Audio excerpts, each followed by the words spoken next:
What is up guys, Julien here of Social Vineyards. Welcome back to another wine video. This is episode 30 of the Tasting with Julien series, where we together explore and experience the world of wine, tasting wines from specific regions all around the world, specific wineries. Today we are going to the south of Spain, the sunny Andalusia, to taste some wines from a famous producer of sherry, the oldest, or one of the very oldest, if not the oldest of all sherry producers. Today we are going to be tasting the wines by Valdespino.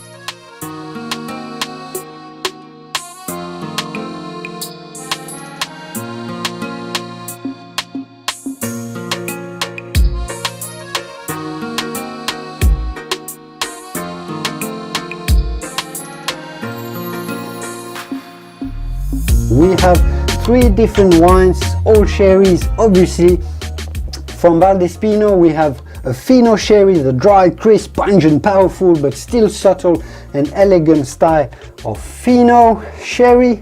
Inocente, very specific, and we'll talk about that, very demanded, very high quality Fino sherry. Then we will have a Palo Cortado, which is a rather rare style, and this particular cuvee is also particularly rare, intermediary between the powerful, pungent, oily Oloroso and the Fino, so that should be very interesting.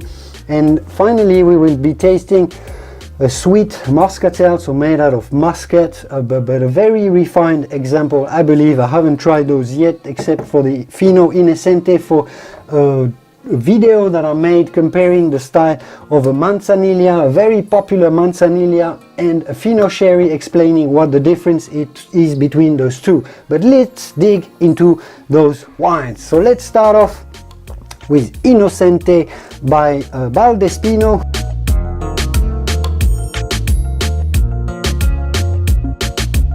So Fino sherry made in a dry style, but a very specific Fino. This is aged for 10 years in oak barrels, and it is also one of the very rare Finos that is actually fermented into a barrel. It is also sourced from a single vineyard, a single estate. So Valdespino is one of the oldest, if not the oldest, bodega to have made wine.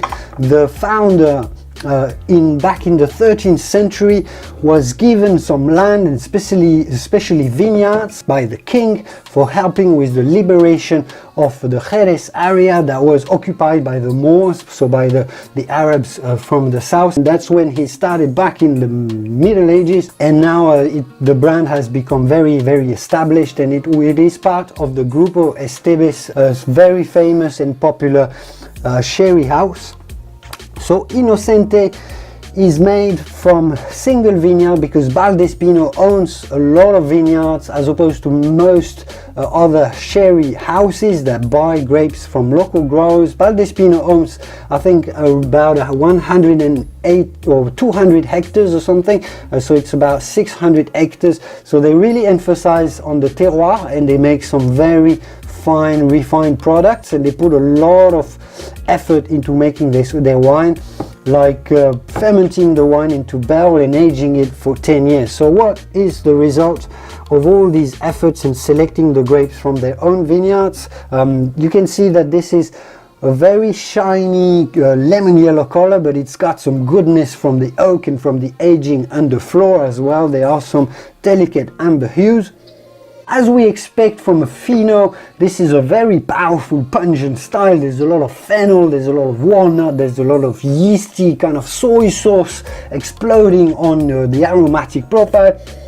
But here specifically there is also quite a lot of fruitiness, some gorgeous ripe apricot and white peach jam. There's also floral elements. So there's a lot going on the aromatic profile, I suppose, from the long aging into barrel. Let's dig further into it. So clearly this is dry, bone dry. There's some mineral, zingy, crispy acidity, but there's an immense oily texture and body, coating your palate and balancing this nicely and refinedly. There is also, what's remarkable here is the amount of oakiness and concentration of oak and yeastiness that combines with the herbal, vegetal, fennel explosivity and the fruit character. There's a lot of caramel, a lot of vanilla, a lot of wood, toasted wood, hazelnut. This is a very, very long, very fine, refined example of Fino with an immense concentration. So this is a wine for pairing with rather flavorsome dishes, big, powerful tapas dishes, garlic, lots of garlic, and all the tapas and Mediterranean dishes that you can imagine, the sardines and the marinated fish and all the tortilla de patatas and everything that you can imagine from Spain. This is a very versatile wine because it's dry, it's powerful, but it's also still elegant, so it's going to complement and spice up any dish that you're going to be able to pair with this. You can go with grilled meats as well. It's going to be a fantastic complement, but it's also a great wine to taste by itself.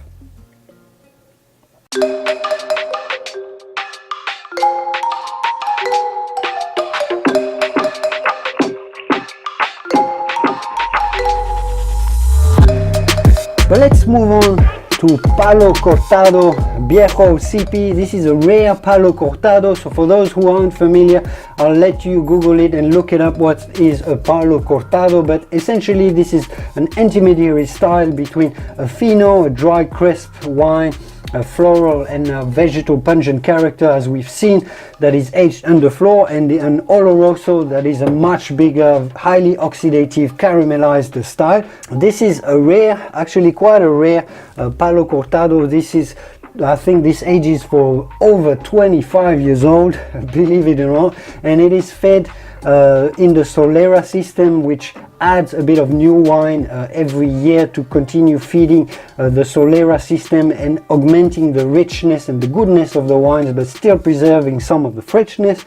It is fed with some Inocente Fino, but also some Amontillado, so made again, crafted with a lot of care, a lot of attention to detail, only aged for 25 years and adding some fine wines all along the process. So I can't even imagine the number of man hours that is necessarily to craft a bottle of this. It would be very interesting to know actually, from what I can tell, there's a lot going on in this Palo Cortado. I'm taking a bigger glass because I expect this is going to be much broader and richer style. You can see from the color that this is so golden, incredible. You can taste the concentration and see the concentration of the grapes together, augmented by 25 years of aging in barrels. Wow, and there's an immense,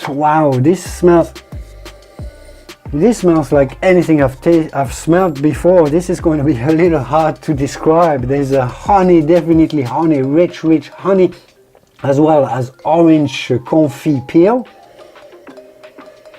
Wow, and an immense layer of mixed spices and cinnamon and the nutmeg and the caramel. Wow, there is so much going on here. Dried apricot and fig and raisin, sultanas, dried pineapple, dried mango, all of them are in there with mixed spices from, Christmas pudding kind of spices, as well as the licorice. I might as well just give it a sip and see what it tastes like.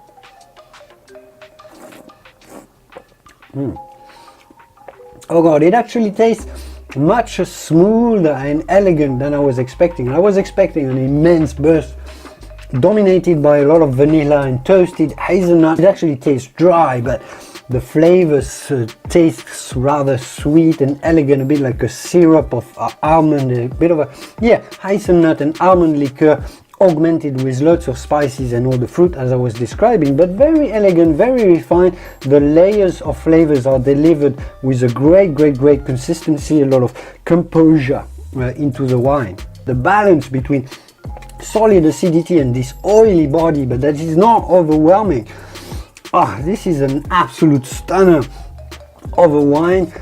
Wow, if you're not familiar with Palo Cortado, and if you ever get a chance to find this and try this, this is, wow, unbelievable. This is a once in a lifetime experience. I've never tasted anything like it, and I have to admit that I absolutely love this. What would you use this for in terms of wine pairing? I think, well, you would want to try it by itself first and enjoy its complexity and length. I'm visualizing this is going to be an absolute winner for pairing with some particular cheeses. I mean, the Spanish have this cheese that they call the manchego, which is made out of sheep milk, and that is very nutty. It's a hard cheese, but it's very nutty. That it is obviously going to be fantastic with manchego cheese. But I'm visualizing blue cheeses as well, and other hard cheeses that are a little bit nutty, like a French Comté. I would imagine that on some particularly honey rich, not too sweet desserts, this would also go as well. But I suppose this is also a bit of an after dinner treat that you would just enjoy with maybe a cigar if you're into smoking, or just enjoy nonchalantly on little things to grab, and little dried fruits and things like that. So I think this is really a wine that you want to spend time enjoying and share with friends. This is just an outstanding tasting experience. Wow.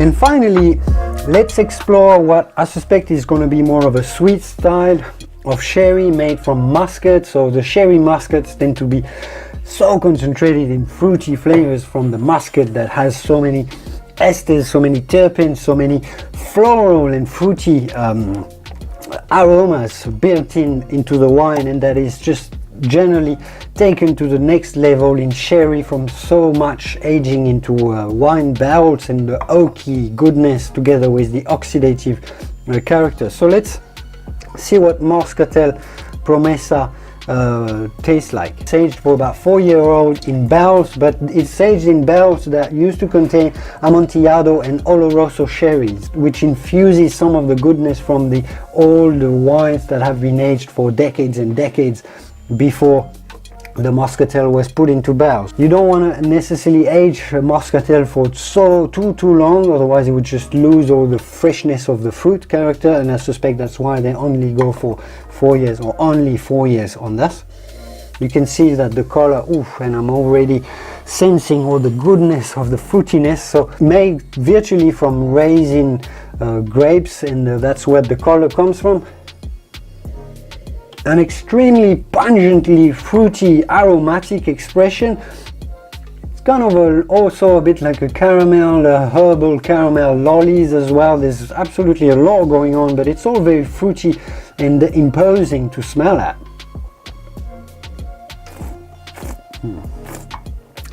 So this is certainly a rather sweet wine. There is actually quite a lot of sugar, but still the good acidity makes it quite balanced and quite palatable. It's not too sweet to taste. There is a lot of apricot, a lot of herbal scents, a little bit like these herbal liqueurs, the licor de hierbas they call it in Spain. So very herbal as well as fruity, lots of packed with dried fruit. So this is definitely more of a dessert wine, a cake with dried fruit, a cake with spices. This is going to be an absolute winner, but it is also a wine to enjoy nonchalantly after the dinner, just as a dessert pretty much by itself. I guess you could pair this with cheese as well if you're really into pairing cheese with a sweet dessert wine, and it would work absolutely fantastic as well.